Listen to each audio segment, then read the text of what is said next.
Hello and welcome to another episode of Fergo and the Freak. I'm that bloke from Rugby League Project, Andrew Ferguson. You can find me on Twitter at AndrewRLP. Joining me is League Freak, who you can find on Twitter at League Freak. How the hanging there, champ? Huh? No, I'm good. We were just talking about how I was going to be up for a professional start, so I thought I'd just start off the most unprofessional way ever. I'm all right. Yeah, I'm trying not to die, and it's working well so far, so I can't complain too much. Well, that's okay, because just because I knew you were half dying, I thought I'd bring in a bloke who could probably replace you, and that's excellent. That's Wally Lewis, who is it? Brad Fittler, Andrew Johns. Mate, you gotta lift the bar a bit higher than that. Jeebus. Close. He's returning after popular demand from his own PR department. It's Matty Attard. You can find on Twitter at @MAttard90. How are you going there today, mate? Yeah, good boys. How are you? Thought I'd better come in and just see if I can lift things up. Poor Freaky's almost dead, so I had to pop in and say g'day and see if I could help out. So you all right there, Freak, or what? Yeah, I'm like if Charlie Sheen went off his medication and got a flu. That's about the level of sickness I'm at. So, right. No, you know what? I have confidence in you. You're going to be fine. Excellent. That's all I need. And if you're not, we've got a replacement. Excellent. That's what I need. I expect the same sympathy back when I get crook. Don't worry. You'll get it. Fantastic. Well, look, today to try and make you feel a bit better, we'll go back in the time when you weren't sick, and we're going to have a look at the 2004 season, and also have a look at some of the rule changes that have happened in the time between then and now, the good and the bad. So I'll look at some of the rules that did come in 2004, and we'll go from there. So there was two main ones. The first one was a 90-second shot clock was brought in for players taking shots at goal to try and stop time wasting because it started getting a bit out of control. Mm-hmm. And the other one was a change which saw attackers who were held up by defenders in the in goal would continue the set but had to play the ball on the 10-metre line. Mm. I hated that second one, hey? I hate it. Well, yeah, it's kind of like going back 2 tackles almost when you had to go back that far. Yeah, and it's like it just stops the flow of the game. There's something unnatural about the whole idea of, you just get up, run back to the 10-metre line and play the ball. It just seems stupid to me. I've never liked it. And, if they changed it back to the old way, I'd be pretty happy about that. But I can't see it changing now. It's been in for too long. Yeah, no, you're right. And that's one of the things I jotted down that I'd really liked the introduction of was a shot clock. And even most recently, the whole 30 seconds for a dropout as well and stuff like that. That's been really positive. And I think that's something the game's tried to do is reduce the amount of time wasting that players try and get away with. So that's been a real positive. Yeah, and also the scrum one as well. All these times where the players were trying to take any opportunity they could to sort of get a break and slow the game down. We needed to do away with that so that you could still get proper fatigue in games and bring the little guys into the game. So I was quite happy with that one too. Yeah, it's definitely been an improvement having those shot clocks. We need the bloody referees to be put full on with those whistles. We've seen in the last few weeks the buzz has gone off, and it has been before kicks have been like dropouts have been taken and stuff like that. I'd like to see the referees be super ruthless with it because it's going to stop teams going up to the last few seconds. They're going to take these dropouts a few seconds earlier to not get the penalties. So I think I've only seen a couple of penalties given for time wasting. I think I saw one from a scrum, and I think I saw one from a dropout. I might be wrong on that one, but I'm sure I've seen 2 of them. But we need to see more of them, in my opinion. Yeah, you're not wrong. Another thing I just wanted to touch on. You said we're talking about 2004. What a year 2004 was. Anyone else agree? What a year. It was a great year. Brilliant year. Well, it showed that you could break the salary cap by millions of dollars, keep your team together disgracefully, beat the Panthers in the semi-final, who were the rightful premiers, all under the cap, and then go on to win a premiership. Terrible. Well, agree to disagree, but hey, look, at least Melbourne got away with it years later as well. Yeah, And set a precedent. I mean, look, Roosters as well. Look, it's I think you're just going to have to get over it, mate. Just get over it. It was so long ago. Look at it from my point of view, though. No. Okay. That's a pretty sound argument. It's a great argument. Yeah, that was good. You're right. All right, well, we'll start off. I've got these in a mostly chronological order, so we'll go from there. Tell me to go to the next one if you can't think of anything to speak about them. Okay, so the first one is the Rugby League Players Association became the first sporting body to be registered as a trade union. They then agreed to no salary cap increases for 3 years. As you do, if you're a player, that was in the interest of the players. They start up a players association, say, yeah, just keep all the money. Fantastic. Well, in true union fashion, though, 2 weeks after they said they were happy to have no salary cap increases, they then demanded to have a $500,000 increase for that current year. Oh, beautiful. For that current year. That's great. Oh, my God. It's wonderful. Jesus. Darren Lockyer was revealed that he'd be switching to 5'8" for the 2004 season. It'll never work. The West Tigers won the World Sevens, their first title. Yeah, that's the only success they'll have going forward. I was going to say the what now? How many people remember that? I do. Bradford beat Penrith 22-4 in the World Club Challenge. Yeah, I remember that. That was a classic Pommy screw job. It's the only way they can get success over there. Miserable bastards. Who was the Golden Boot winner that year as well, Frank? It was the most losing captain in international rugby league history. It sure was. Good old Panface. I think we could do a whole segment, a whole show on that one. Oh, I've got all of his records. We might have to. I got his captaincy record on my website. It's hilarious to read through. Jesus. We'll definitely go through that. Now, the first big story that came on in the off season was the Bulldogs Coffs Harbour scandal, and it went on for a few months. Eventually, what we ended up seeing was obviously a few fines were dished out. They came from the club or the NRL. The Bulldogs board lost quite a few people. They ended up having News Limited executive Malcolm Node take over the club, and in the end, it was found that the police didn't press any charges anyway. Yeah, and that was the first time we saw the whole look at what they're wearing. Remember when they turned up at the police station for questions? Yeah. It's like, oh, that's pretty much what they're wearing. Pretty much the only thing they had against the whole of those 6 players that were accused, the only thing they had against them is that they didn't rock up in a suit and tie when they went for questioning. So, I've got a lot to say. I would have a lot to say on that whole the whole saga, but I think it's kind of been done to death already. Yeah. Obviously, there's still a lot that lingers from that. There's still the whole, you're all rapists and blah, blah. You cop that at pretty much every game. You're going to get that, and every time a fan has a crack at the Bulldogs, they'll call them rapists and all the rest of it. I don't think that's ever going to go away, unfortunately, no matter how many times you bring up the facts and everything else. And, there's a lot that I've been told from people in the know at the time that, I probably can't repeat. But, I think it was a very tough time, obviously, for the club and for the game. But at the end of the day, the facts are no one did anything wrong. And I think a lot of people forget that. I was going to say, one story that stood out from that for me was when Hazemil Masri refused to have a DNA test because he was so offended that he was being linked with such a crime because he's always been a clean-skinned bloke. Mm. Yeah, and then that, good on him for standing by what he believes in and all the rest of it. He's the last bloke you'd think would do anything wrong, and when he said he went to bed at 7:00 and he stayed in his hotel room, you'd bloody believe it. But absolutely, I think he ended up doing a little bit more damage to himself in the public eye than obviously what was intended. Because I remember at the time a lot of people were coming out saying, "Well, if you had nothing to hide, why would you refuse it? He must be involved, blah blah blah." And you still get that.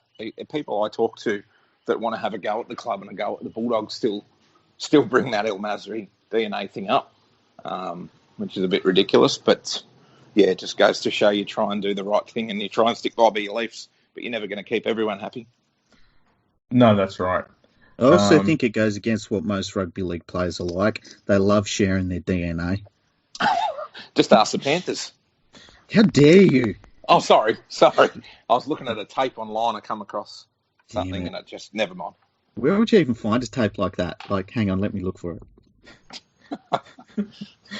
Oh, there it is. It's in your WhatsApp group. Ah, favourites. Here it is. All right. Well, moving on. Jamie Lyon played one game for Parramatta and then decided he didn't want to play for him anymore. He took up a lucrative offer to play for the Weewar Panthers. Yeah. He was homesick. There was a bit of a contractual dispute where the Panthers wouldn't release him to go take on this much higher role, but eventually they relented and let him play. And in his first game there, he scored, I think, 1 try and 7 goals in a 52-20 win over Coonabarabran. I remember that. And they were a good team that year too. Coonabarabran? Yeah. Yeah, they were pretty solid. I can't remember anything else that went on that year for them. But the only thing that was upsetting from that move is that he ended up, taking a step back after he went to Weewar, took a step back into a lower grade. So, just unfortunate for his career at that time. Yes, they did. In his defence, though, it was hard to turn down the big money offer that St Helens did pay him. So I can see why he made that decision to go down the grade there. But yeah, another controversy here. This one's for Penrith, actually. I don't know if you remember this one. The man who wore the costume for Paws, the Penrith Panthers mascot, was sacked after being found guilty of 11 charges of fraud. I remember this. I dare say a 12th charge of masquerading as a cat was probably dropped. Yeah, what the hell, man? So strange. I think Paws, because they've got what's the main one called? Claws and Paws, I think it is. And I don't know that Paws is always there anymore. Obviously, it's a different person in the suit. He's probably got weekend detention. Yeah, maybe. It's real to me, damn it. But, that was a very strange one. That's odd. I hadn't heard of that one before. Granted, I was 14 at the time, so might not remember a lot from back then. But not being a Panthers fan, probably didn't care. Well, true. Yeah, there's that too. much like myself. Even though, fun fact, I was born in Penrith, and everyone always says to me, "Oh, why aren't you a Penrith fan if you were born in Penrith?" But anyway. All right. Well, there was a 2-week period here where the West Tigers got royally screwed over. The first one was they were playing against South Sydney. The game went to extra time, or Golden Point. The referee, Steve Lyons, forgot to call time after the first 5 minutes and let them switch sides. And when the 5 minutes came up, South had their ball in possession. It was the first tackle. They finished the set, and at the end, Willie Peters kicked a field goal to win the game in the 6th minute of the match. So the West Tigers launched a complaint saying that teams who lose in Golden Point should still get 1 competition point. I think that's a great idea, even still now. But I do remember that one. Yeah, I remember that. I hate that idea though. Crazy. I hate the idea. Crazy. I think if you lose, you lose. You can't turn any competition game into one that has 3 competition points available. And I just think you lose. It's not rugby union where they give, or AFL where they give points for failures. So I see your point there, but you don't think 2 teams that bash it out for 80 minutes and then they're level, and maybe then it turns into a drop goal-a-thon. You don't think the losing team maybe deserves something, or there's some way to maybe reward them, or do we just look at ending the match in a draw, stuff Golden Point altogether? No, I like Golden Point, but I just think if you lose, you lose. You should you should win nothing. You should be given nothing. And if you don't like it, win in the first 80 minutes of the game. Yeah, well, that's true. That's a good way to put it as well, I guess. Yeah. For me, I'd prefer if we just went back to the draw, but if we have to have extra time, then actually have genuine extra time where it doesn't matter who scores first. What matters is who's got the most points on the scoreboard at the end of extra time. And if it's still a draw, then so be it. Leave it at that. I just think Golden Point has become a bit, I think, dull. And it's odd to say that given that there's so much excitement because you're trying to find out who's going to win, but you just see the same plays every time and just people just barge up the guts and then just have a crack a field goal. And to me, that's not entertaining. That's not what I want to see in extra point or extra time. I want to see something a bit better than that. See, I like it. I really like Golden Point, and I like to go and sit and watch a game and know that someone's going to win, someone's going to lose. Like I like all of that sort of stuff. So I don't care how they win it. You normally see the teams that are more composed win more of the Golden Point games overall over time. It can get a bit scrappy, but I've got no problems with that. I like seeing rugby league played in all sorts of different ways. So, but yeah, I don't like draws. I think draws are bloody disappointing. All right. Well, a week after that drama with the Tigers, they came up against the Broncos, and for a brief moment in the game, the Broncos actually had 14 players on the field. I remember that. They won the game 32-24. The club managed to escape with just a fine and not losing their competition points, which was the first time a team had actually broken that rule and not lost points. A month later, though, the NRL said that the points are going to be stripped, and then a month after that, the Broncos had a whinge and they got the points reinstated. It's not like the Broncos to have a whinge. What are you talking about? Jesus. Now, when you say a brief moment, do we know how long they were on the field for? Because I remember in a Bulldogs versus Panthers match, there was a little bit of a confusion with the interchange official, and I think Andrew Ryan might have been stayed on the field when an interchange had been made for about 10 seconds or something like that, and then he went off on the far side. It was literally like 10 seconds he was on the field for, and the Bulldogs lost the points and tried to recover them, and the NRL said, "No, you're getting them stripped." How long was that Broncos bloke on the field for? I'm not too sure. And to be honest, I can't really remember the incident, which makes me think that maybe it was just something to do with a player who was injured in back play and not actually in the defensive line, and they brought a replacement player on. So it was still generally 13 versus 13 on the field in play. And I think it might have been something like that. So it never stood out to me, and I don't think I ever had any drama whether the Broncos got docked the points or not. Yeah. But yeah, the Tigers had another whinge about that. So they didn't have a good month there. They had more drama later on, which we'll get to. Yeah. Greg Bird got suspended for 10 weeks for kneeing Shane Martini in the head. Yes. Doesn't sound like Greg Bird. No. He's a nice man. He only glasses women. Oh, shit. Allegedly. Sorry. Allegedly. My mistake. Not touching that. That's what she said. Moving right along. Yeah. Over in England, Sean Long and Martin Gleeson were both fined and suspended, one for 3 months, one for 4, for their involvement in a match-fixing scandal where they placed bets on Bradford to beat their side St Helens. I remember this one. They should have both been banned from the game for life. I tend to agree. I think match-fixing is something where it doesn't get much more blatant than that, especially when you're betting on your side to lose. Absolutely. And the other thing is too, because the Challenge Cup has had a few issues with betting by players allegedly, and it just should be a life ban. If you start betting on your team and stuff, you shouldn't be betting on the game at all in general, but you start betting on your team, life ban. That's it. See you later. Yeah, you're right. Should be. Once you start dealing with the integrity of a match, that's unforgivable. Grapple tackles became a big issue, and the NRL eventually, by the halfway through the season, decided to ban them. Wow. When did someone tell the players? Yeah, because I think in the following year they also had the chicken wing and something else also got banned. Yeah. So it was just the start of a bit of a run there where they kept trying to find a way around the system, I think. Yeah, and the media started tagging everything with a name as well and saying it was the worst thing ever, which was annoying. The Crusher, all of them things, they happened at about that time.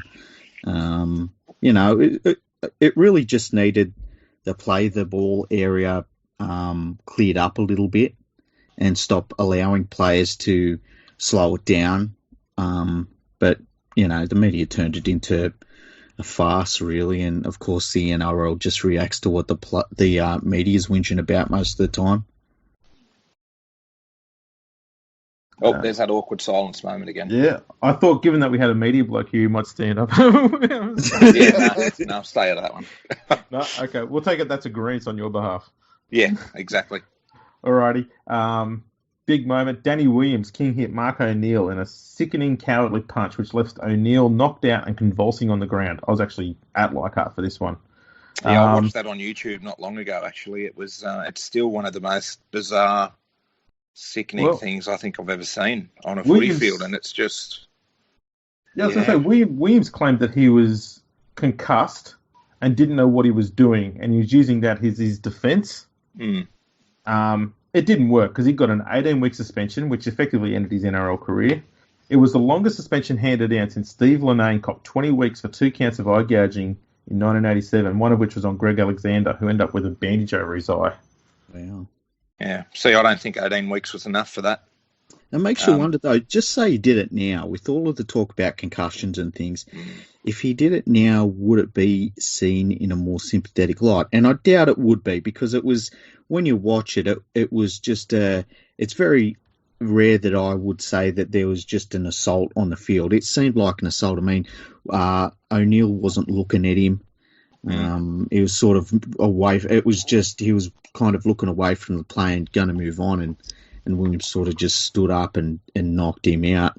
It definitely was, yeah. It definitely was an assault. Yeah. I mean, you think if that would happen in out in public or something like that, you know, you're looking at jail time, and that was you couldn't use concussion as an excuse there. But at the same time, and you know, it's you're not to take mental illness lightly the same way you're not supposed to, you know, these days can't take concussions lightly and that kind of thing. But it would probably, if that was to happen this day, they probably would try and use that as an excuse, wouldn't they? And that's supposed to, you know, everyone's supposed to be so sympathetic to people that have concussion in this day and age. And you know, who knows how it would go if he come out and said, you know, I was so concussed, I didn't know what I was doing. I wonder how people would react.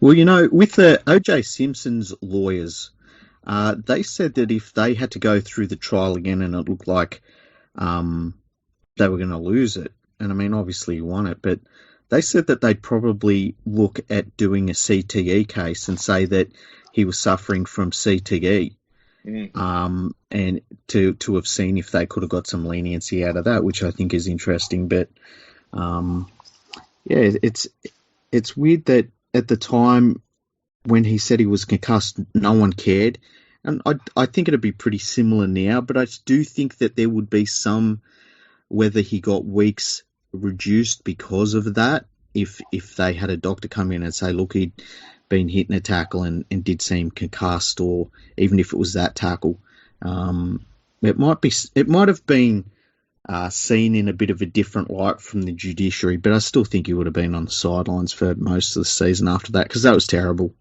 Yeah, I think the fact that O'Neill was on the ground convulsing, I think that's the enduring image that a lot of people would have from that. And I think that's what they'd probably be, because we know that the NRL suspends players based on the impact of the injury as well. So I think seeing that and knowing what had happened there, I think they probably would still stick with a hefty suspension. Whether it'd be as long, I'm not too sure. It might be a few weeks shorter, but not by much. Yeah, that was a horrible thing. Williams saw out his penalty and went over and played 2 years with the London Broncos after that before retiring. Yeah, and I mean, thinking back 2004, I mean, the London Broncos go from being broke to being back to being broke again, so he wouldn't have had too much fun back then at the Broncos. I would dare say that he didn't get all of the money that his contract said he was going to get. Which, you know, calm as a bitch. Yeah, exactly. So after that suspension, Clint Newton a month later copped 12 weeks for a sickening tackle on Ashton Sims, which left him with a broken jaw. I don't know if anyone remembered that one. No, I don't remember that one. Who was that? Clint Newton. Yeah, I kind of do. Rings a bell. Let me have a look. And at the end of the year, Clint Newton accepted a role, I think, as either captain or coach of the United States America rugby league team. And there was some conjecture about whether he'd be able to play, because I think he was arguing that his suspension was 12 weeks of NRL, which meant because he was playing for America in a non-NRL game, he'd be able to play for it.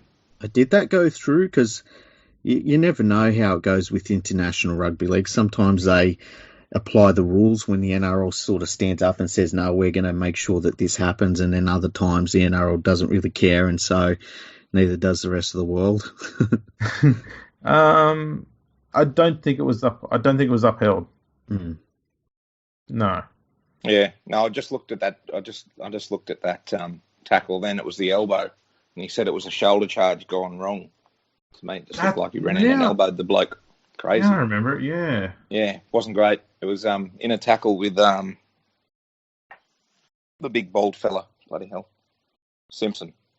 Oh yes. Yeah.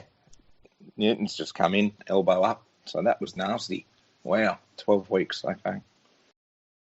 Well, speaking of nasty, the next month, this is getting around the September period, Melbourne Storm appoint former St Kilda boss Brian Waldron as their CEO. Anyone got any stories about Brian Waldron? Oh, he's a great fellow. Yeah, no, a lot. He's a nice guy. Yep. I said he's good at maths. Yes. He's a good reader. He liked books. Yeah, he's off. He's working at the library at the moment. I wonder how many books are in that library. Quite a few. There's only one or two that are hidden. No one's allowed to look at them for some reason. He won't tell anyone why. But anyway, it's up to him. Now, I'll have to check, but did he actually go back to an AFL team after the drama at the Storm?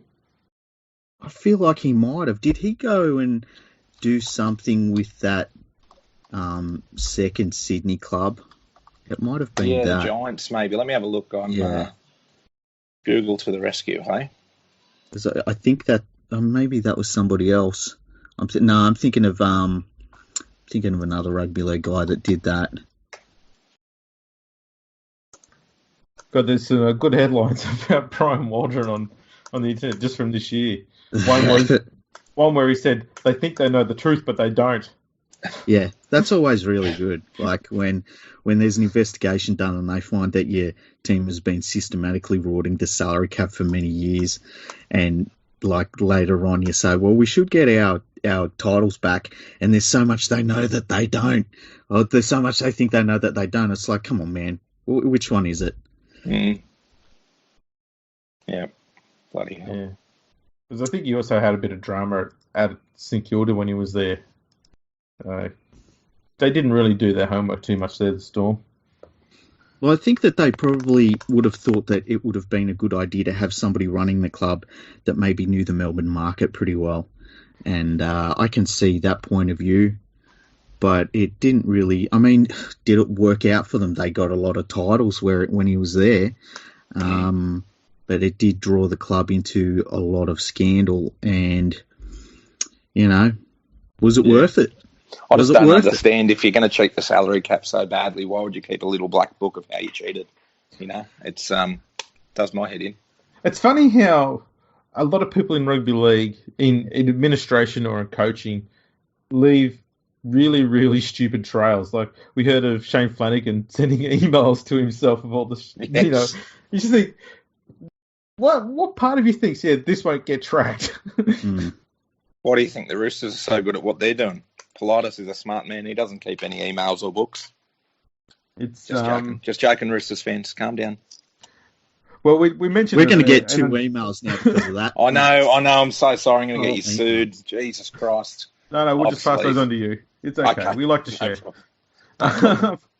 Look, we mentioned it once before, I think, about the West Tigers being upfront and honest about the whole Robbie Farah thing, and they got burnt for that. So the NRL's got to be blamed for that because they're not allowing people to be honest. Yep. Ken Arthurson retired from all involvement with the game in October. He was the Manly chairman at the time that he decided to walk away. Geez, that bloke must have aged, I reckon, about 300 years during that Super League war. Yeah, definitely. And I mean, he would have been leaving Manly at a time when they were at a pretty low ebb.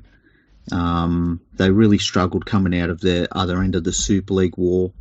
They merged with North Sydney.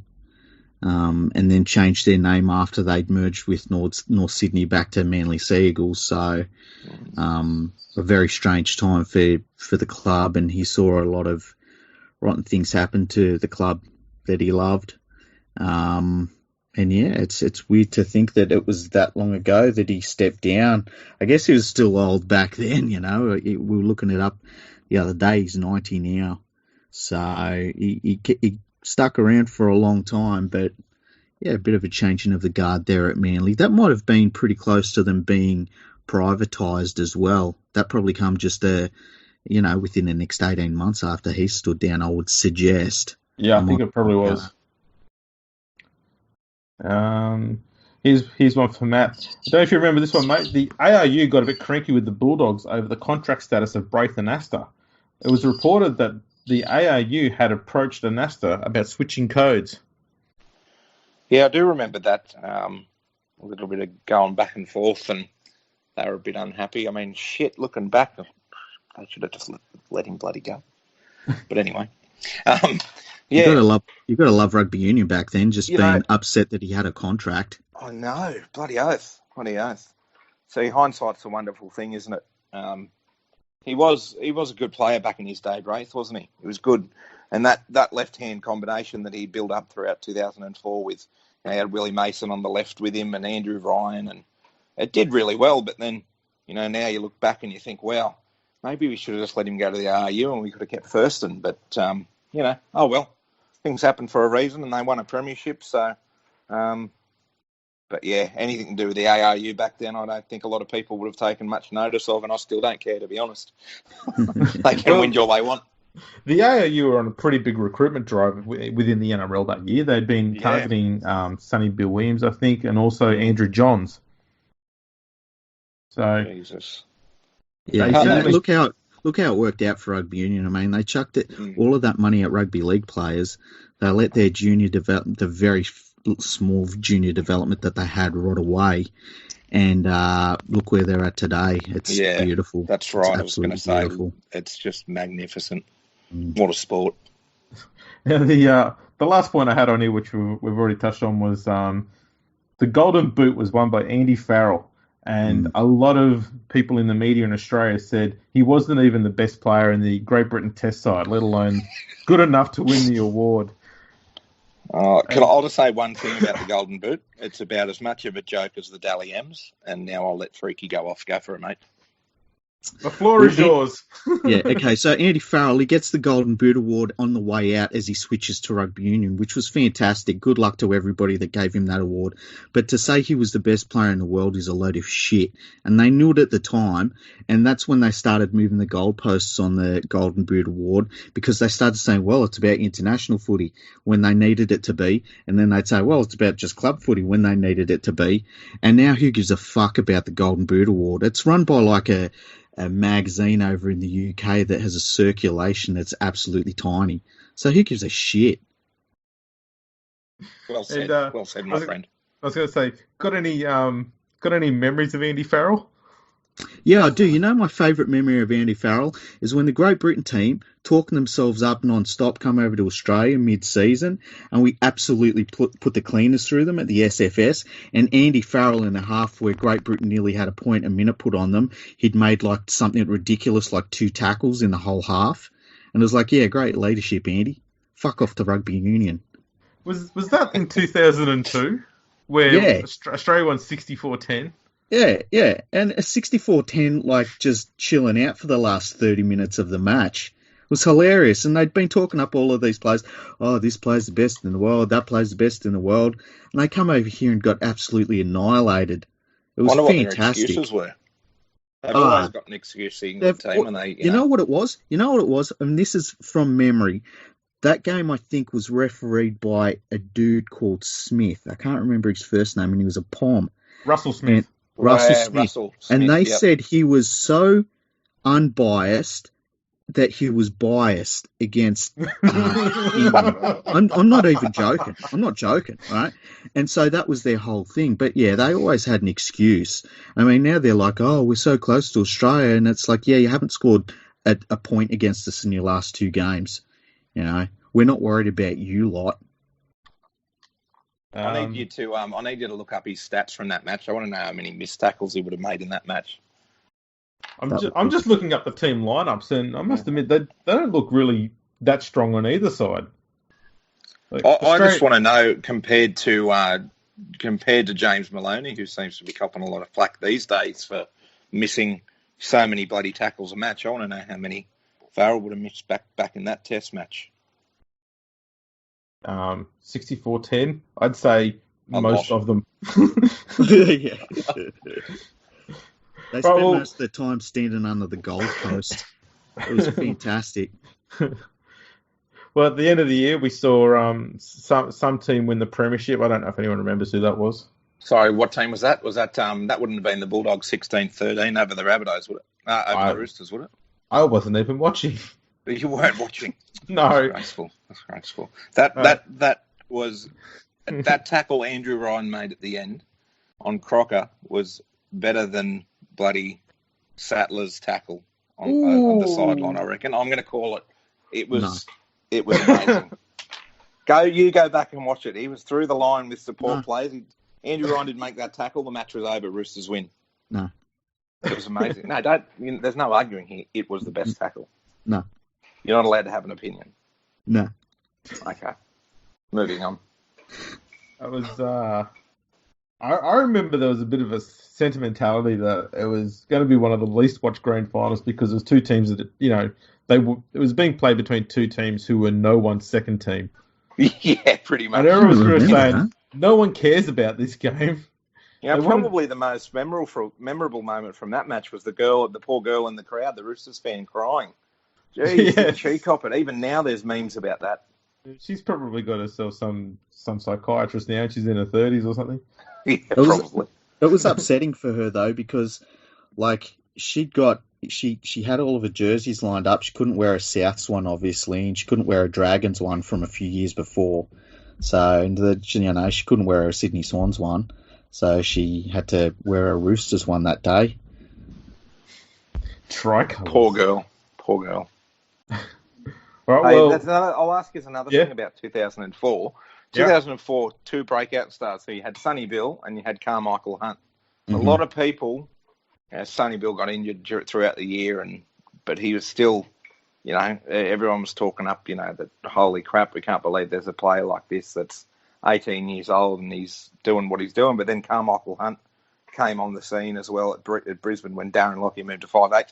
Do you guys remember much about that year? Who would you say had the better year, Sonny Bill or Carmichael? For me, the one thing I remember straight away was people saying that Carmichael Hunt had a bigger sidestep than Benji Marshall. Because they both came along around the same time. Benji played a handful of games in 2003. And every time I watched Carmichael Hunt play, I said, how can anyone say that they have a better sidestep than Benji Marshall? Benji's sidestep is still insane to look at 10, 12 years on, 15 Isn't years it? on. Yeah, that try against Cronulla will just forever in everyone's heads. That was unbelievable. And you're just not going to see a human do that again for a long time. And Carmichael had a good step, of course, but I saw him more as just someone kind of like Valentine Holmes, just ran the ball back with absolutely no fear. And I'd never seen a fullback run the ball back as hard as him. That's my biggest memory of Hunt in his first year. He ran it back and he didn't care if he was going to get knocked out or not. He just hard and straight. Yep. It's weird how if you think of him though as a youngster and all the promise he had, and I mean he was straight into the Australian team, and look at where his career went. It's kind of disappointing, really. Yeah. Now there's talk that the Dogs are going to try and bring Sonny Bill back to end his career at the Bulldogs, so that'll be interesting to see what happens there. Would the Bulldogs fans welcome him back after the way he left the club in the lurch? You know what? I like to say that I'm one of the most passionate blokes in all forms of life. I'm very passionate, I wear my heart on my sleeve, very opinionated, and I held a grudge against that fella for a long, long, long, long time, and it sickened me to see him come back and play for the Roosters and all the rest. But you know what? Even just the last year or two, I've kind of listened to a lot of things he's had to say and looked into how he's, converted to Islam and all the rest of it. He's trying to do good things in his life. And, young people make dumb mistakes, and I think he definitely was young and dumb. And from my point of view, I would welcome him back. I think he's apologised to the club and to the fans for the way he went about things. I think he genuinely knows that he was young and he was dumb and he did a bad thing by doing what he did under those circumstances. I'm sure he'd do the same thing and still leave, but he'd probably go about it a different way. So for me, I think I would welcome him back. Is the fact that he'd be 34 an issue? You look at him and the way that he is, and it's still the shape that he's in and the way that he still plays. It wouldn't be an issue to me personally. I'm sure a lot of other fans, I'd say more than likely most Bulldogs fans, would want him to go jump. But he'd warm on them. Because I'd assume that he would come over not cheaply. And that's the thing, is that when you're paying supremely high dollars for a bloke who's going to be 34, there's a bit of hesitation amongst a lot of fans and clubs as well about doing those sort of deals. Yeah, see, I don't know. I think that would be a lot of assumptions from fans as well. They would think that he's going to be on, top dollar. He might not be. Like you said, he's older now. He's towards the end of his career. He's already swimming in money. He's got more than he knows what to do with. He's still got all his personal sponsorship deals, his boxing stuff. I don't think he would come back too expensive, to be honest. I don't think he'd be asking for $600,000, $700,000, $800,000 a year. So it's going to be interesting. I'm actually going to the Bulldogs match tomorrow at ANZ, and I'm lucky enough to be in some of the box areas there. So I might try and have a chat with a few people in the know and see what the go is with Sonny Bill. But I would say it's going to be something that's kept quite secret, but hopefully I can find something out. But for me, I would welcome him back, but I don't know how other Bulldogs fans out there would feel. I think they would probably not be too happy with the decision. See, I think that this is the way I look at it. I find Sonny Bill Williams boring, and I hate nothing more than see bloody footballers and sports people in general turning into philosophers and barely being able to construct sentences and telling you about how life works. It's like, go fuck yourself. So there's that to get out the way first. Well, true. The second thing is, if I'm the Bulldogs, I tell Sonny Bill Williams to fuck off. He screwed that club, and they should have some balls, So, no, as a club, we're worth more than that. You're never coming back. You're never being welcomed back. Sorry is for you. Sorry isn't for us. So I would hope that the Bulldogs just tell him to rack off. Yeah, I'll see your point of view, absolutely, and I can see why a lot of people would agree with that, but I think the Dogs have already welcomed him back. Over in New Zealand, they had him present some jerseys to debutants earlier this year, or he was going to until the Christchurch thing come along. So I think then he ended up catching up with Hazem El Masri and a few other blokes from 2004 and then a few club officials. So, and that's where all the rumours started that the Dogs would offer him to come back to end his career at the club. So I think the current crop of Bulldogs management have probably forgiven him, to be honest with you. I mean, I can definitely see your point, and I can see why a lot of fans would agree with that as well. But who knows what's going to happen? Who knows what's going to happen with Sonny Bill? It could all just be media talk. We don't know. Yeah, so very good points all made there. Was there anything else you wanted to talk about from 2004? Not necessarily from 2004, but when we were having a chat off air about what we were going to talk about for this episode, I was thinking of jotting down some changes just over the last 10, 15 years to now. And I haven't gone as in-depth with you, and these aren't in order, and I don't know what year, I didn't take the time to figure out what year, but little things that I've thought about that have been real good bonuses, and it's something that I specifically remember really gave me the shits growing up watching footy was you'd see these great wingers when they started developing into these big, tall, powerful blokes that are jumping through the air to score in the corner. But, a hair on their arm touches the corner post and they rule the try, a no try. So when they brought in that the corner posts were there purely as a marker, or if the ball hit them on a kick, for example, but a bloke can still tumble over them and score a try if they're in the air. I really, really like that small change that they brought in. Do you guys remember what year that might have been? 2010. Yeah, 2010. Okay, there you go. It's been a while now. I agree. That was one of the greatest rule changes come about, and I think Andrew Voss deserves a lot more credit for his work on getting that in there, because a lot of people say there was a lot of people within the ARL and whatnot else making that decision, but he pushed that campaign pretty strongly for a long time, and rightfully so. Great bloke. I had no problems with that previous rule. Hey, really? Yeah, it didn't bother me. It's like I like that if you're a good winger. I wasn't bothered by it either. But I wasn't bothered by it either. But I think that changing the rule has actually made the game better. Yeah, I was going to say, could you imagine the amount of less tries we'd have now if you still couldn't touch the corner post if you're in the air? You know what I mean? Yeah. So, I would say more than half the tries that we see wingers score at the moment would be ruled as no tries if that corner post was still in effect.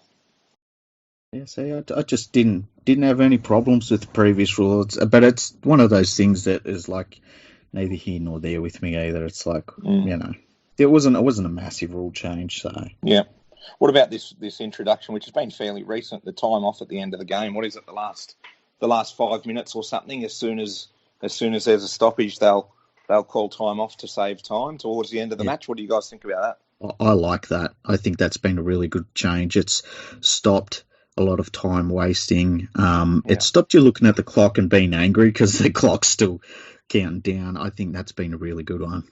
Why is it just at the end? Sorry, I was just going to say, why just at the end of the match? Do you guys think it should just, as soon as there's the ball goes out of play, and because players are still going to waste time in the 20th minute, the 25th minute, all the rest of it. Should we just be doing time off like they do at the end of the match? Anyway. Yeah, I was going to say, I like the idea of what soccer does, and they just have injury time at the end, but no one knows what it is. Yeah, right, yep. And so you just, the timekeeper knows, but they don't tell it to anyone. And so the players are then, they don't know if it's 1 minute left to go or 7 minutes left to go. Yep. And I think that would make for a better ending to a game than what Golden Point does. Because you sit there going, if I kick a field goal and think, we're in front, that's probably full time, we'll probably go in 3 minutes, 30 seconds time, and then next thing you know, there's another 3 minutes, the opposition side goes and scores a try. Yeah, I just think that makes for a much more exciting ending to a match, especially when there's that anticipation where you don't know when the game ends. I think that would be a good way of ending it. I'd have that so that the time that's accrued for that extra time at the end would only be coming from the second half, not the first half. Yeah, got you. Yeah. So, but you've got to look at the other side of that too, is that sometimes in games like that, you think there's going to be a lot of extra time, and there just isn't. There'll be 20 seconds. Oh my God, what the hell just happened? Someone died. That'd be a Easter egg 4-year-old deciding that she's a little bit bored that Dad's still doing this podcast thing. If I knew there was going to be Easter eggs, I'd be making the same noise. Oh, I agree. She goes again. I know you're still there, honey. I'm almost finished. Jeez Louise, God, we better wrap it up soon. Well, then, how about some fails? I was thinking about some fails that I wasn't too happy with. And for me, I mean, I don't like the idea of two refs. The more I did at the start, but the more we go on, the more I think it's a bit annoying. The amount of times you see on a field a referee will say something to the other referee, and then that referee will turn around and go, no, I see it differently. And then they start second-guessing each other. And the confidence of referees, I think, is at an all-time low. No, I do agree on the referees having no confidence. That's been an issue for quite a while, and I don't blame the referees for that either. I think the NRL's been so passionate with the video referee, and they've been trying to expand the video referee's reach into general play areas, which has caused that problem. Yeah. The video referee system they had when they first introduced it has forever been the best version they had, because all they did was adjudicate on tries. The referee didn't set up whether he thought it was a try or not. Video ref ruled on it which way he thought it was, and if he didn't know, he said to the ref, "You decide because I don't know." That's At right. the moment, they're setting up the video, they're setting up the try, whether it's try or no try, and They're guessing. They are, but it's also creating a bias up there because the video ref is now trying to figure out, what, can I prove him wrong or can I prove him right? Instead of going, is it a try or not? And it's a like little they're thing. competing amongst each other. That's right. And it's this little conflict that's going on between them all, where instead of just looking at whether it's a try or not, and if it isn't, or if they don't know, just go, ref's call, you decide. Then he can do his try or no try thing. I don't think there's anything wrong with that system, and I don't know why we left it.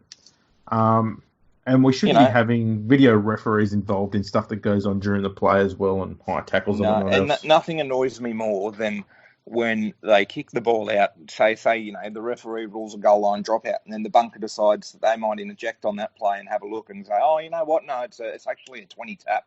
But in other aspects of the game, the bunker doesn't jump in and say, you know what, ref, you got that wrong. But, they just kind of pick and choose when they inject themselves, and they should just purely be involved for tries. That's it. I think that, I don't like the thought of expanding the use of the video referee. I don't mind referees making mistakes because they're human beings. I think I've said this on the podcast before. But I don't mind their mistakes. That's part of the game. And when players and teams are making no mistakes during a match, then I'll worry about the mistakes the referee is making. I think the thing that we've seen this year is I tend to think that they've been a little bit better with being confident in the decisions they've made. And I do agree that the problem has been the NRL and the way that, a referee, we've seen teams get absolutely smashed.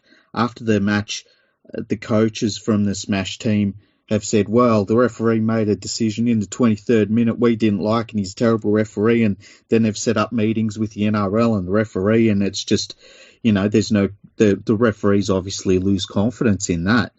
But I think they've been more, but my personal opinion is the referees have been more confident this year. There's been a few games where they've second guessed themselves too much, and there's been a couple of times where they've gone to the video referee where there was just no chance of there ever being a try, and they've used the video referee as a backup to see if there's been a knock on or somebody taken out in the play or something like that. But I tend to like the two referees. I think it was a change we needed to make to the game.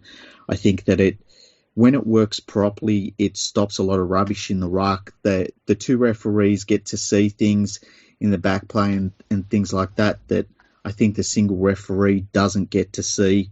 You also got to remember that the second referee kind of takes the place of the in-goal judge that we used to have, the in-goal judges that we used to have. So I like the second referee, and I'd like to see the referees being given the backing from the NRL that, if they make mistakes, they make mistakes. They're human beings, and it's part of the sport. It's part of the human element of the sport. I think that sometimes sports get stuck into a little bit of a position where they want to remove all of the mistakes and everything, and you can sanitize your sport too much. I would hate to see that happen because, it's all the player mistakes are part of it. Referee mistakes are part of it. Injuries are a part of it.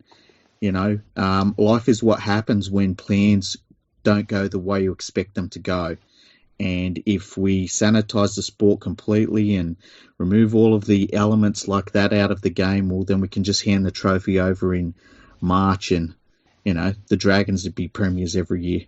Yeah. And you know what? I probably would be much more appreciative of the two referees if the confidence levels that we were talking about weren't so low. And that probably is where my frustration comes from personally, the fact that we've got two touch judges, we've got the two referees out there on the field, yet every try gets sent up to the bunker. It's like they're looking to see where they might have stuffed up in the lead up. Oh, shit, did I spot a small obstruction? Did I see that grounding properly? Did I miss anything? So basically, and I think I touched on this the last time the podcast, the last time I was on here with you guys, I said I was so frustrated that the bunker is used for basically every single try, and that's where this no confidence from the referees comes from. They tend to check absolutely everything, and that process just really really frustrates me, and I'm sure it frustrates fans, because that in itself is time wasting as well. You know, you'll see a try get scored, and I'm sure you'd be able to toss up, you know, the stats for this if we looked into it, and how many tries actually get sent up to the bunker.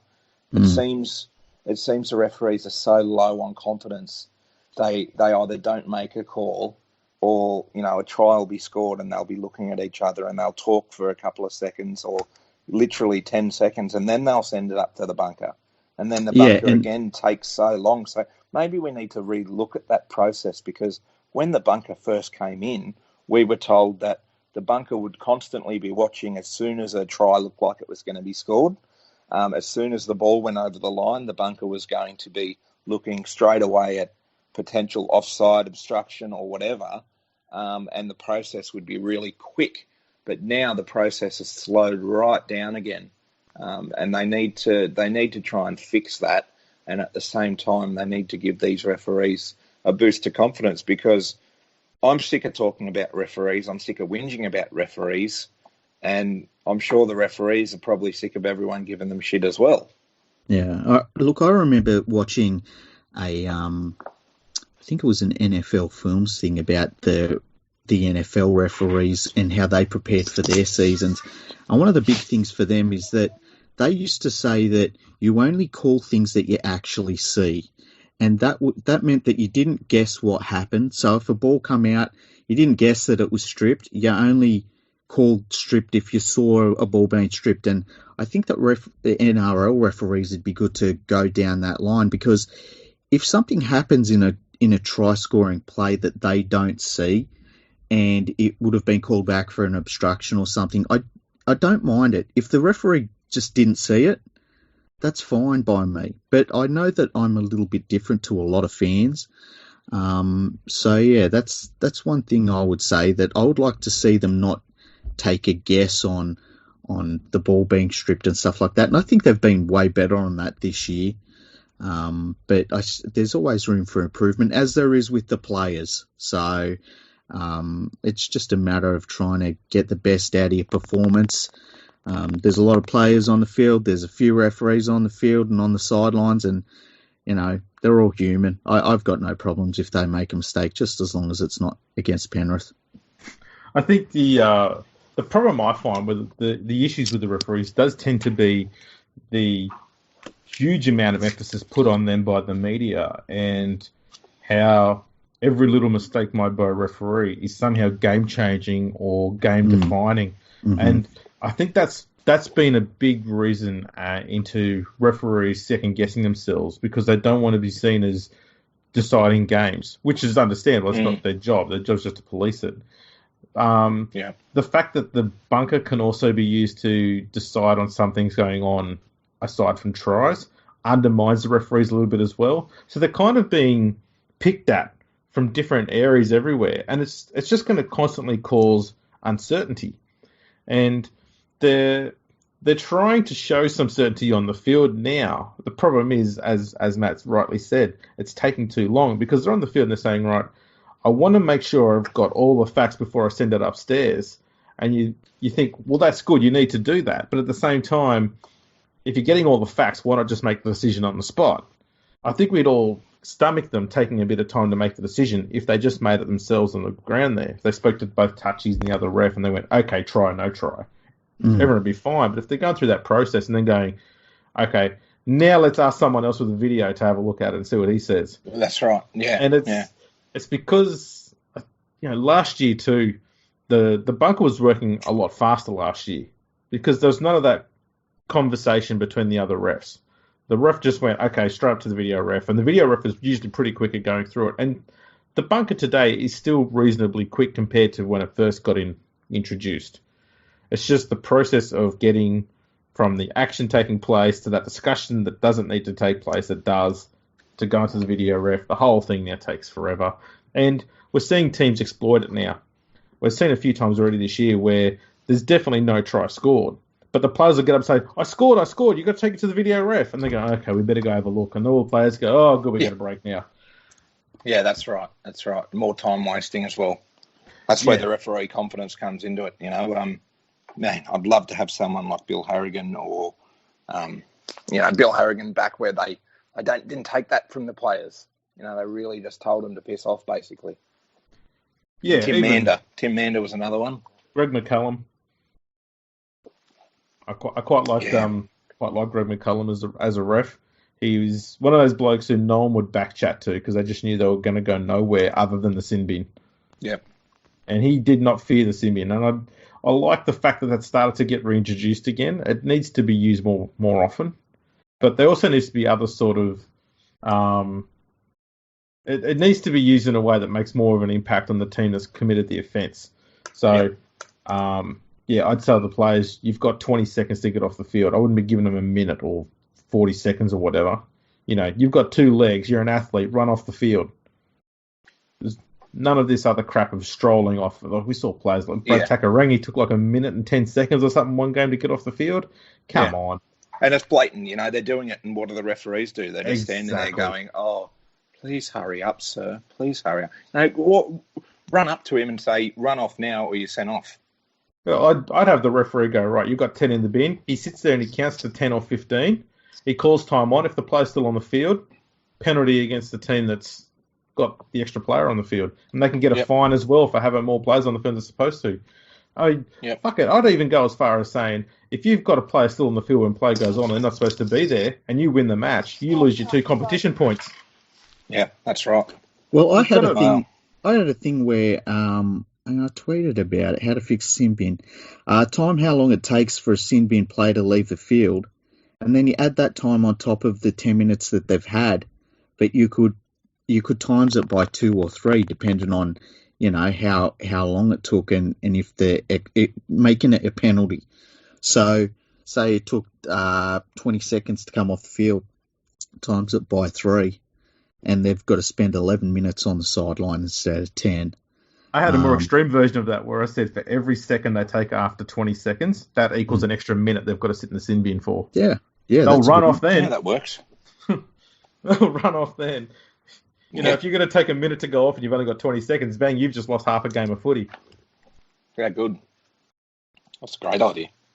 What else was I going to mention? There's one other thing I was going to mention that you guys might be interested in discussing further as well, and that's the crackdown from the NRL on content.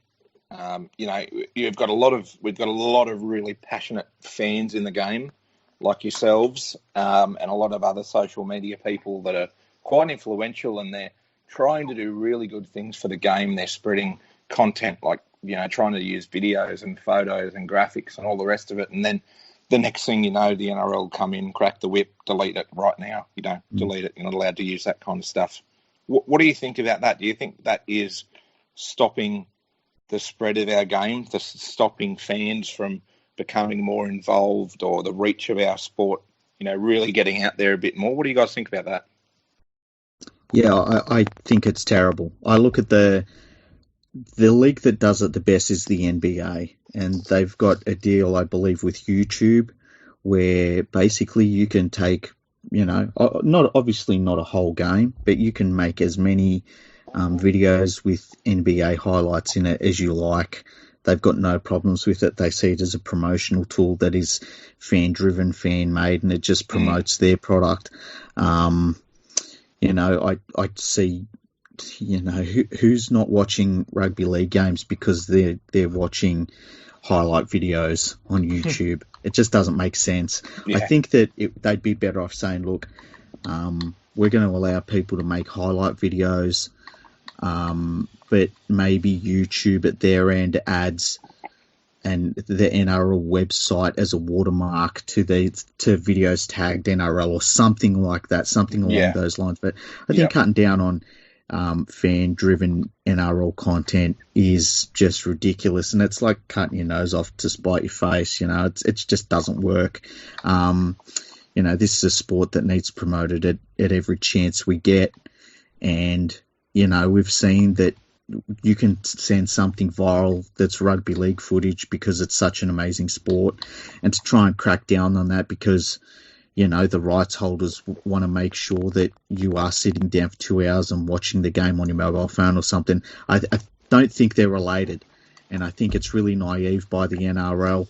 I don't think it takes away from their business at all to have, free promotion across the internet. It just seems silly to me. Yeah, you're not wrong. And it's something that perhaps the reason for that is maybe the NRL think they don't need fans to help promote. I think they probably think they're doing a good enough job on their own. They don't need to get more fans in. They don't need to get more bums on seats or more fans watching on telly because they've got enough and they're doing a good enough job as it is. And I think that's the reason why they do that. And the reason I say that is simply because of a conversation I've had with a CEO involved in the game who's pretty much said just that, compared it with sports like the A-League and other sports in Australia where they're happy to give accreditation to anyone. They're happy for fans to use videos and pictures. They're happy for fans to do anything they want, really, because they need that promotion, whereas the NRL think they don't. The NRL don't need that promotion. The NRL don't need more members or fans. They're happy with what they've got. They're happy with their viewers. So why give fans, all this access and content and all the rest of it when they don't really need to? I think I think that is my opinion on why the NRL are the way they are, with cutting ties with fans being able to pretty much use videos or photos or whatever, which is really sad. Yeah, it is. And I think the other thing is too, they might see it as attacking what they do with their in-house media staff, and I don't think that it affects it. I mean, personally, I know, look, I don't go on and watch too many NRL highlights anywhere because I watch the games. But I can tell you this, I don't read any articles on the NRL website. I very rarely go to the NRL website because you're getting the league's opinion. And, people that write articles for the NRL and then call themselves journalists is pretty hilarious if you ask me. They're just comms people by a different name. But, I think maybe they think that it undermines what they're trying to build in-house, and I don't believe that's the case. And look, they might have numbers that shows different, but it doesn't sit well with me at all. And the more people promote in rugby league, the better. Yeah, that's right. Yeah, absolutely, and that's how they need to be looking at things, and they're not at the moment, unfortunately. Yeah, I think too the thing they're missing out on with this is they're not getting the fans' perspective in any platform, not just with the NRL, but even mainstream media. They're not really getting a fan perspective anywhere. And I'm starting to get the impression there's quite a downturn in interest in a lot of the mainstream media because people aren't hearing things that relate to them. They just keep hearing all these rumours, and a lot of it doesn't turn out to be right. And so people are sitting there wondering, what's the point of enduring this if half the time it's wrong, or it's just some journo bloke, just flapping his gums again? Everyone will tell you that you go on Twitter and places like that, they'll tell you, if you ask them what's your favourite rugby league program other than the show, and most of them will say The Fan. And it's because Andrew Voss has always come across as a fan. He always talks to the fans at their level. He talks about things that interest them, and they're usually quirky little funny things. He talks to the old players who the game and the mainstream media pretty much just leaves behind and only goes to if they're searching for a story on a slow week. Yeah. He's constantly there talking to them and speaking about them and talking about it in a fun, positive, happy sort of way. And that gives you the insight as to that's what the fans are seeking, what they're after. And we're not getting the fan base is just not getting heard enough. And having the NRL shutting down things like fan-based videos and whatnot just adds to that problem. If they're going to give you free PR, you'd be mad to turn it down. That's the thing I don't get about it, is it's just free PR. Just let them go for it. I mean, yeah, that's right. As Freak said, the NBA does it best. There's no doubt about it. Bloody oath. Geez, we've been talking for a while, almost an hour and a half. Had a good run, this one, boys. It's brilliant. Yeah, so anything else you want to chuck in from the last decade? Let me think. Last decade. So. There was a phenomenal premiership in 2005. No, I think we've run out of time. See you later, lads. Sorry. Yeah, that'll wrap that up. It's pretty dull. Oh, Matthew Elliott got sacked. How good was that? Oh, That was my highlight of the last decade. Oh, and Jason Taylor. Jason Taylor, yeah. Jason Taylor getting decked by Farlongo. Just getting sacked by the Tigers. Yeah, right, okay. I was so infuriated when they signed him in the first place because they were talking to Nathan Brown, someone else who was a pretty decent coach as well, and Jason Taylor. And yeah, let's go with JT. He used to play for the Magpies or some. Yeah, it was probably something along those lines. I don't know, but I just thought, why would you pick the least experienced coach? And sure enough, it bit him on the ass. Some things don't make sense, do they? Bloody hell. Most of the West Tigers management.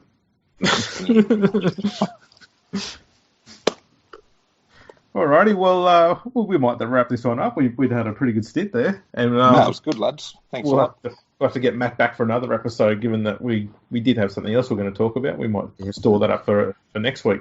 Yeah, sounds good. Alrighty, well, perfect. Thanks for dropping by. Hope your child has found at least 16 kilos of eggs. Well, she's almost out. She's happy at the moment. Obsessed with Spider-Man at the moment. That new Spider-Man movie, Into the Spider-Verse, it's called, that cartoony one. Don't know why, but she loves it. So, okay, I'll put that on the telly, and away she goes. So, it's good. Well, I'm trying to get my daughter to just sit there and watch rugby league religiously, but she's not interested in that just yet. Yeah, no, she'll see my little one will run around with the Bulldogs flag, and she'll say, "Go Bulldogs," and all the other teams are yuck and all the rest of it. But I can't keep her watching any type of footy at all. She loses interest after a minute. Yeah, well, what she knows her mum's a Sharks fan, so she's been pushed in that direction. She already knows most of the Sharks song. Oh, how good! She runs around singing that, and she knows some of the teams. She knows. I feel so sorry for you. She knows about the Melbourne Storm only because we talk about how much we don't like them. We go, oh crap, it's having an adverse effect. She knows who they are now. Oh, jeez. So, yeah. Good one. Is fun. That's great fun. Any parenting stories, Freaky? I've got none. Pull-out game is strong when it has to be, so there you go. Oh, Jesus. Yeah, we can't really add to that. No, nothing at all. Mine's clearly not, because we've got another one coming in August, so not too far away till the little man arrives. Congrats there. Thank you. No, that's I must say it's been good of the Bulldogs to put in a bit of a poor season, so they you want to be interfered by grand finals and stuff when the next one comes along. That's right. Now, well, we know we're having a little boy, so I've been very active in the purchasing market. Gone out and got little Bulldogs jumpsuits and Bulldogs tops, and I got a little newborn Bulldogs jersey jumpsuit thing with his name on the back. You've got to have a former Bulldogs legend player as his name, surely. Terry? Mate, we're going with Willie. Why wouldn't you go with Hasm? I did suggest Hasm, and apparently Matthew, that's the stupidest fucking idea I've ever heard in my life, was the answer. So that's not going to happen. Oh, that's no good. We're going with Isaac. Isaac. Oh, Isaac's nice. A name we've had picked out for a long time. No Bulldogs relation there, but it's just the name I've had picked out for many years. So that'll do. Yeah, there's never been a single player that played for the Bulldogs called Isaac. How's that for you? He can be the first. Well, that's right. He'll be the first. He might be a halfback, though. Dad's a prop. He can be a halfback. Just whenever they go to Coffs Harbour, say stay at home. Yeah. Don't go. It'll still be lingering then, no doubt, when he's ready to pull on a jersey. So. Oh yeah, that's the way these dramas work. Is that they linger around until another one comes along to replace it. That's right. So they need to get some other one, some small thing. Yeah, one day we'll be right. Fraud. Maybe the Bulldogs mascot could get involved in some fraud cases. We'll leave that up to Penrith, eh? On that fantastic note, thanks everyone for tuning in. If you want to get in touch with us, drop us an email at podcast@leaguefreak.com. You can catch us all on Twitter, as I said at the start. Download us on iTunes. Give us a subscription. Give us a 5-star review. And we're on everything else, Spotify. So, yeah, we'll catch you later. Yeah, it'll be good. We're looking forward to the next episode too. So, and by the way, if you want to sponsor this podcast, we'll do live feeds. It'll be fun. You'll get heaps of exposure. So drop us a line if you want to sponsor the podcast as well, because we're ready. It's time. Absolutely beautiful. Thanks for having me again, guys. Great. Thanks, fun. Matt. Glad to be a part of it again. It's fantastic having you on. Once again. All right. Thanks all, and we'll catch you all later.